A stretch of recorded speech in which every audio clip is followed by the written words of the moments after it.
Hello bachcho, let's see the question. The question says that consider e is equals to 8th root of x plus 5th root of y to the power z is equals to I plus f, where f is between 0 to 1 if x is equals to 5, y is equals to 2, z is equals to 100.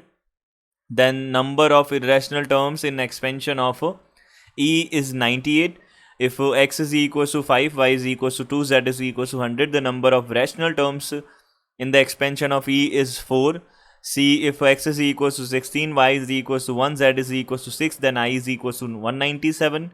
And D is, if x is equals to 16, y is equals to 1 and z is equals to 6, then f is equals to root under root 2 minus 1 to the whole power 6. तो यहाँ पे हमारे पास क्या है, देखिए हमारे पास consider करना है, हमको ई गिवन है, हमको यहाँ पे इन स्टेटमेंट्स के बारे में बताना है कौन सा ट्रू है कौन सा फॉल्स है. तो की कॉन्सेप्ट यहाँ पे हमारे पास क्या होगा, सबसे पहले वो देख लेते हैं हम. देखिए की कॉन्सेप्ट हमारा बनेगा, जब भी हमारे पास में ई हमको ये गिवन है तो अब हम यहाँ पे क्या कर सकते हैं, सबसे पहले देखिए हम यहाँ पे एक्सपेंशन देख सकते हैं. सबसे पहले तो एक्सपेंशन क्या होता है, A plus B to the power N का एक्सपेंशन होता है एन सी ज़ीरो, यहाँ पे A to the power N plus N C one, A to the power N minus one, B to the power one plus N C two, A to the power N minus two, B to the power two, ये बनेगा. And plus dash dash dash यहाँ से कितना हो जाएगा, N C N, A to the power N minus A to the power zero और B to the power N बनेगा. So हम यहाँ पे सबसे पहले तो ये बाइनोमियल थ्योरम हो गई, इसका हम यूज़ करेंगे. एंड इसके बाद में देखिए ये हो गया हमारे पास. अब हम एक चीज़ और लिख सकते हैं, number of terms in A plus B to the whole power N, ये कितना होता है, इज़ एन प्लस वन. ये हमारे पास एन प्लस वन टर्म्स होते हैं इसके अंदर, तो हम बोलेंगे कि ये हमारे पास क्या हो जाएगा, इसका नंबर ऑफ टर्म्स हो जाएंगे. अब देखिए अब इसके बाद में हमारे पास में क्या है, हम यहाँ पे सबसे पहले ए ऑप्शन को चेक कर लेते हैं. हम यहाँ पे क्या है हमारे पास में, देखिए 5, एक्स इज इक्वल्स टू 5 है, तो ये जो हमारा ई है वो क्या बन जाएगा, if X is equals to 5 then यहाँ पे हो जाएगा रूट 8th रूट ऑफ 5, ये बनेगा. एंड देन आफ्टर हम बोलेंगे यहाँ पे प्लस ये हो जाएगा 5th रूट ऑफ 2 y की जगह पे, और z कितना हो जाएगा 100, ये बनेगा हमारे पास में. अब देखिए हम इसका अगर हम इसको एक्सपेंड करेंगे तो हमारे पास में एक चीज़, एक की कॉन्सेप्ट हम यहाँ पे और ऐड कर सकते हैं. क्या की कॉन्सेप्ट ऐड कर सकते हैं, टी आर प्लस वन जो होता है वो किसके इक्वल होता है, यहाँ पे ये होता है एन सी आर, यहाँ पे A to the power N minus R और बी टू दी पावर कितना होता है, आर होता है. ये हमारे पास में की कॉन्सेप्ट और ऐड कर सकते हैं हम इसके अंदर. अब देखिए यहाँ पे हमारे पास में क्या होगा, सबसे पहले टी आर प्लस वन देखा हमने, तो T R plus one is equals to कितना हो जाएगा, एन सी आर यानी कि 100 सी आर, यहाँ से हो जाएगा 8th root of 5 to the power हो जाएगा हमारे पास 100 minus R, and 5th root of 2 to the power हो जाएगा हमारे पास में आर, ये बनेगा टी आर प्लस वन. अब देखिए ये हमारे पास टी आर प्लस वन बन गया. तो अब हम यहाँ पे क्या कर सकते हैं, सबसे पहले हम ये चेक करेंगे कि इसमें इरेशनल टर्म्स जो हैं वो कितने होंगे, रैशनल टर्म्स कितने होंगे, ये हम चेक करेंगे. तो सबसे पहले रैशनल टर्म होने के लिए हमने क्या किया, इसको थोड़ा सिंप्लीफाई किया, तो 5 टू दी पावर हम बोल सकते हैं. देखिए 8th रूट का मतलब होता है पावर 1/8 यानी कि 100 माइनस आर डिवाइडेड बाई 8 हो जाएगा, एंड 2 टू दी पावर कितना हो जाएगा, r/5 हो जाएगा, ये बन जाएगा. अब देखिए अगर रैशनल टर्म आ रहा है, इरेशनल टर्म अगर आना है तो इसका मतलब हमारे पास में ये पावर में हमारे पास 1 अपॉन समथिंग रहना चाहिए. अब हमको रैशनल अगर चाहिए तो इसका मतलब ये दोनों की दोनों पावर से ये इंटीजर होनी चाहिए. तो फॉर यहाँ से हम बात कर सकते हैं फॉर रैशनल टर्म्स, यहाँ पे हम बोल सकते हैं 100 minus r/8 and r/5 must be, ये हम बोल सकते हैं ये दोनों के दोनों क्या होने चाहिए, मस्ट बी इंटीजर. ये हम बोल सकते हैं मस्ट बी इंटीजर, या फिर बोल सकते हैं यहाँ पे हम मस्ट बी इंटीजर ही बोल देते हैं. ये हमारे पास होगा, यानी कि r/5 जो होना चाहिए वो कितना होना चाहिए, n हमने बोल दिया, तो r इज इक्वल टू कितना हो जाएगा, 5n हो जाएगा. अब देखिए अब यहाँ पे हमारे पास में जो पावर्स हैं वो इंटीजर के अलावा हम क्या बोल सकते हैं, इसको नॉन नेगेटिव इंटीजर बोल देते हैं, वो ज़्यादा बेटर रहेगा. नॉन नेगेटिव, वो एक क्लियर हो जाएगा इसका, नॉन नेगेटिव इंटीजर्स हम बोल सकते हैं इसको, नॉन नेगेटिव इंटीजर, ये बन जाएगा. अब देखिए यहाँ से हमने बोल दिया आर जो है वो 5 टाइप का होगा। अब 5 टाइप का होगा, ये हमने लेट कर लिया। अब देखिए अगर ये 5 टाइप का है तो हम यहाँ पे 100 माइनस आर डिवाइडेड बाई 8 जो है ये भी हमारे पास इंटीजर होना चाहिए। तो 100 माइनस आर की जगह पे हमने 5n लिख दिया डिवाइडेड बाई, यहाँ से हमने कर दिया 8 इज ऑल्सो एन इंटीजर। ये भी ये क्या होना चाहिए, इंटीजर होना चाहिए। अब अगर ये इंटीजर होना चाहिए इसका मतलब अब देखिए 5 को तो हमने कॉमन ले लिया, यहाँ पे कितना बनेगा 20 माइनस एन डिवाइडेड बाई 8, यानी कि इसका मतलब 20 माइनस एन डिवाइडेड बाई 8 हमारे पास में क्या होना चाहिए, एक इंटीजर होना चाहिए। तो यहाँ से हम n का वैल्यूज़ क्या क्या बता सकते हैं, इज़ एन इंटीजर, ये होना चाहिए। देखिए यहाँ से हम बोल सकते हैं 20 माइनस एन बाई 8 जो है वो कब इंटीजर बनेगा, जब एक तो हमारा n का वैल्यू कितना हो जाएगा, 4 हो जाएगा। एक तो n का वैल्यू जब 4 होगा तो यहाँ से हमारे पास 16 आएगा, 16 में 8 का डिवाइड जाता है तो ये हमारे पास बनेगा। एक हमारे पास n का वैल्यू आ जाएगा 12 आ जाएगा, क्योंकि अगर हमने 12 रखा तो हमारे पास कितना आ जाएगा, देखिए यहाँ पे अगर हमने 12 रखा n का वैल्यू तो यहाँ पे 12 माइनस करने पे 8 बनेगा, तो 8 से 8 कैंसिल आउट हो जाएगा, तो ये इंटीजर बन जाएगा। एक हमने रखा यहाँ पे 20 रख दिया, तब भी ये क्या हो जाएगा, 8 से डिविजिबल हो जाएगा। तो ये वैल्यू हो जाएंगी हमारे पास में, जब हमको क्या मिलेगा, यहाँ पे हम बोल सकते हैं तब हमको क्या मिलेगा, इंटीजर वैल्यू, यहाँ पे हम क्या बोल सकते हैं, रैशनल पार्ट मिलेगा, सॉरी हम क्या बोल सकते हैं, रैशनल हमको क्या मिलेगा टर्म्स मिलेंगी। अब रैशनल टर्म्स मिलेंगी हमको। अब आर की वैल्यूज सिमिलरली हम आर की वैल्यूज देख सकते हैं, तो आर की वैल्यूज हमारे पास क्या हो जाएगी, 5 से मल्टीप्लाई करना होगा तो 20, अब 12 5 से हमारे पास कितना हो जाएगा, 60 हो जाएगा, और यहाँ पे कितना हो जाएगा, 20 आर का वैल्यू हो जाएगा यहाँ पे 100 हो जाएगा। तो इन वैल्यूज़ के लिए हमारे पास क्या होंगी, इंटीजर हमको क्या मिलेगा, इंटीजर्स हमको क्या मिलेंगे, रैशनल टर्म्स मिलेंगे। तो हमने ये रैशनल टर्म वाला कॉन्सेप्ट यहाँ पे यूज़ कर लिया। रैशनल टर्म हमको इतने के लिए मिलेंगी, तो हम बोल सकते हैं यहाँ पे हमारे पास क्या होंगी, हमारे पास रैशनल टर्म्स जो होंगी वो ओनली 3 होंगी। हैंस इन द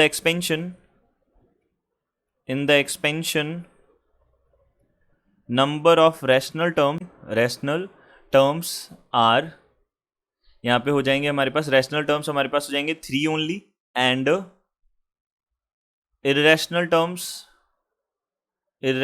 टर्म्स हमारे पास हो जाएंगे, देखिए 101 हमारे पास में बनेंगे टोटल, क्योंकि पावर 100 है तो हमारे पास 101 अगर टर्म्स बनेंगे, नंबर ऑफ टर्म्स 101 बनेंगे, तो उसमें से 3 को माइनस करेंगे तो 98 टर्म्स बनेंगे।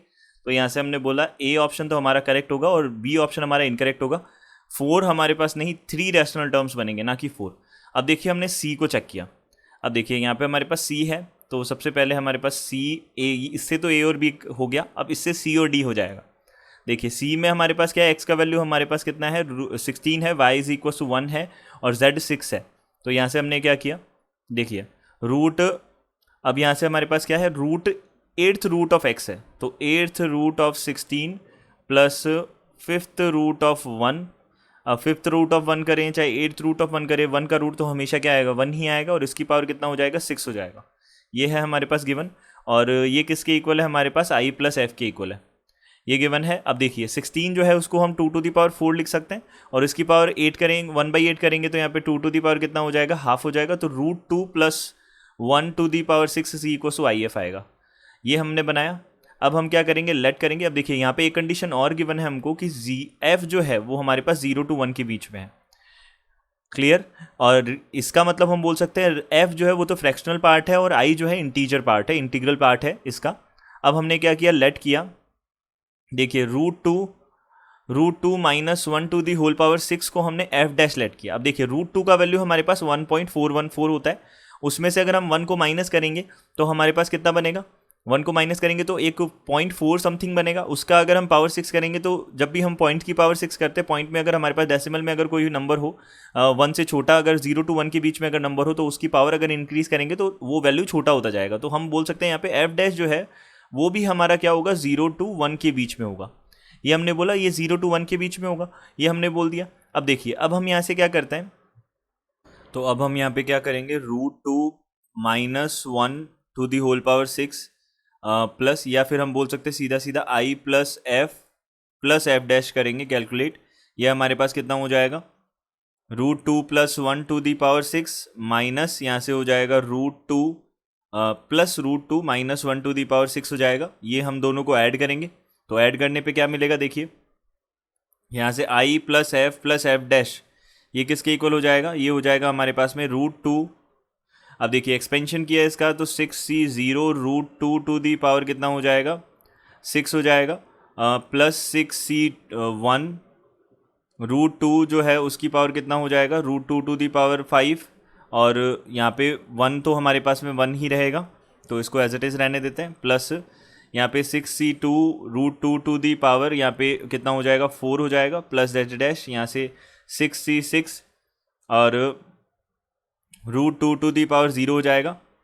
देन आफ्टर प्लस में हमारे पास क्या है, 6c0 √2 to the power 6 minus 6c1, क्योंकि बीच में हमारे पास नेगेटिव साइन है, तो यहाँ पे आ जाएगा 5 plus 6c2 √2 to the power 4 हो जाएगा, plus dash dash plus 6c6 √2 to the power कितना आ जाएगा हमारे पास में, 0 आ जाएगा।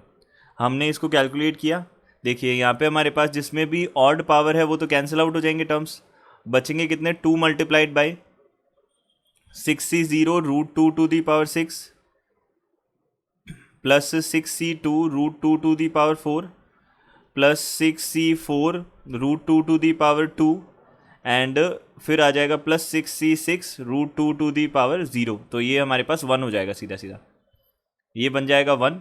और यहाँ पे हमारे पास में अब देखिए यहाँ से हम बोल सकते हैं बेसिकली, अब इससे पहले हम एक चीज़ कंक्लूड कर सकते हैं, यहाँ पे आई प्लस एफ डैश जो है वो किसके इक्वल आएगा, इवन नंबर के इक्वल आएगा। यहाँ हम बोल सकते हैं इवन इंटीजर, तो इवन इंटीजर अगर आएगा तो हम यहाँ से बोल सकते हैं F plus F dash is also an integer, ये भी क्या होगा हमारे पास में, एक इंटीजर होगा। अगर ये हमारे पास एक इंटीजर है तो हम बोल सकते हैं, हमें पता है f जो है वो भी 0 to 1 के बीच में है, एंड यहाँ से हम बोल सकते हैं एंड f डैश जो है वो भी 0 to 1 के बीच में है। तो यहाँ से हमने बोला अब ये तो 0 होगा नहीं, तो यहाँ पे हमने एडिशन किया तो f प्लस एफ डैश जो है वो किसके बीच में हो गया, 0 to 2 के बीच में हो गया, ये हो गया हमारे पास में। तो ये इंटीजर की फॉर्म में अगर हम देखें तो f प्लस एफ डैश जो है वो कितना बन सकता है, यहाँ पे 1 बन सकता है, यानी कि f डैश जो है वो कितना बन सकता है, 1 माइनस एफ बन सकता है, ओनली ये हो सकता है हमारे पास में। देखिए अब हम यहाँ से क्या बोल सकते हैं, यहाँ से हम बोल सकते हैं कि जो हमारे पास f plus I plus F plus F dash है, आई प्लस एफ डैश है वो किसके इक्वल आ गया। अब हमने देखा यहाँ पे f प्लस एफ डैश तो 1 हो गया, अब यहाँ पे 2 मल्टीप्लाइड बाई इसका टर्म का वैल्यू कितना आएगा हमारे पास, √2 टू दी पावर 6 यानी कि 8 हो जाएगा ये। तो यहाँ से हमारे पास आ जाएगा प्लस 6c2 मतलब 6 multiplied by 5 divided by 2 multiplied by 1, ये हो जाएगा बेसिकली हमारे पास में 2 का डिवाइड किया 15 हो जाएगा ये। तो यहाँ पे 15 मल्टीप्लाइड बाई यहाँ पे कितना हो जाएगा, 4 हो जाएगा। ये √2 टू दी पावर 4 हमारे पास कितना हो जाएगा, 2 का स्क्वायर 4। यहाँ पे 6c4 हमारे पास में एज इट इज़ यही बनेगा, 15 ही बनेगा, और ये हो जाएगा 2, ये हमारे पास बन जाएगा प्लस 1 बनेगा। अब देखिए यहाँ से हमने क्या किया, आई जो है आई प्लस एफ डैश हमारे पास कितना हो जाएगा 1, दिस विल बी, हम यहाँ से बोल सकते हैं 2 मल्टीप्लाइड बाई, देखिए 8 प्लस यहाँ पे कितना हो जाएगा 15 4 60, और ये हो जाएगा 30 और प्लस 1 बनेगा। यहाँ से हमने देखा आई प्लस 1 जो है वो किसके इक्वल हो गया, देखिए हमारे पास ये 90, ये हो जाएगा 60 प्लस ये 90 99 ये हो जाएगा हमारे पास में 198 हो जाएगा। तो यहाँ से आई जो है हमारे पास कितना आ जाएगा, 197 आ जाएगा। तो हमारे पास हमने बोला कि आई जो है हमारा 197 आ गया, तो हम यहाँ से बोल सकते हैं कि जो हमारा सी ऑप्शन है वो करेक्ट हो जाएगा, एंड जो डी ऑप्शन है वो हमारा करेक्ट नहीं होगा, क्योंकि एफ जो है वो क्या है, 1 माइनस एफ डैश है। हम यहाँ से बोल सकते हैं F is equals to 1 minus F dash, और एफ डैश हमारे पास में 1 minus √2 minus 1 to the power कितना है, 6 है। तो ये हमारा आंसर सही नहीं होगा, तो हम यहाँ से बोल सकते हैं ए और सी हमारे करेक्ट आंसर्स होंगे। We can say A and C are the correct answers. I hope you understood it well. Good luck. Thank you.